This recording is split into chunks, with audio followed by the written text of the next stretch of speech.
And so he was like, yeah, you come in there and talk about money so that we could connect how Nipsey Hussle had connected NFTs to the music industry and how he had sold his album for $100 and how that was actually a physical NFT before the digital side came about later on after he had passed.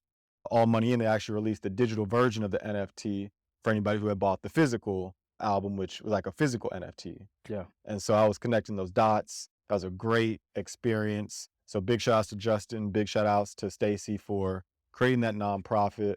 And so that's just some of the work that we do is to educate. And then as for the ABC, I just go out there every so often on Thursdays, educate the Atlanta Blockchain Center, educate that community on taxes, because they are trying to make Atlanta one of the hubs for blockchain technology. And I think that's great, especially considering how many HBCUs are down there and how many entertainers are down there. Yeah. I think them learning about Bitcoin, NFTs, blockchain would be huge for the entire culture in general. Yeah. Yeah. Shout out to Marlon. Yeah. Big shout outs to Marlon and Tehran, man. Yep. Crypto crew. And Anthony. Yeah. Yeah. Yeah. Shout out to the Atlanta Blockchain Center. That's dope, man, that you're going into the prisons and educating them about Bitcoin and about crypto.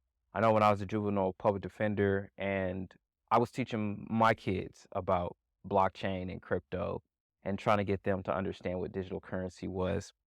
And my students, when I was teaching at Southern University, I was teaching my students about blockchain and crypto and digital currency. Those that listen to me, they see me and they thank me. Yeah. And those that didn't listen to me are like, Doc, I wish I would have listened to you. But it is what it is. Shoulda, coulda, woulda. We see a lot of that. Yeah. We see a lot of that. And we see it in our own selves, right? I should have invested more. I knew I should have did this and I dragged my feet on it. Like I'm thinking of something right now because I do not want to have that. Do not want to have that FOMO and I do not want to have that regret. So that's reminding me, Q, they're a DAO, a governance. Okay. So that's a little tidbit for you. Okay. So teaching in the prisons to teach in our community at one of the hubs, Atlanta Blockchain Center.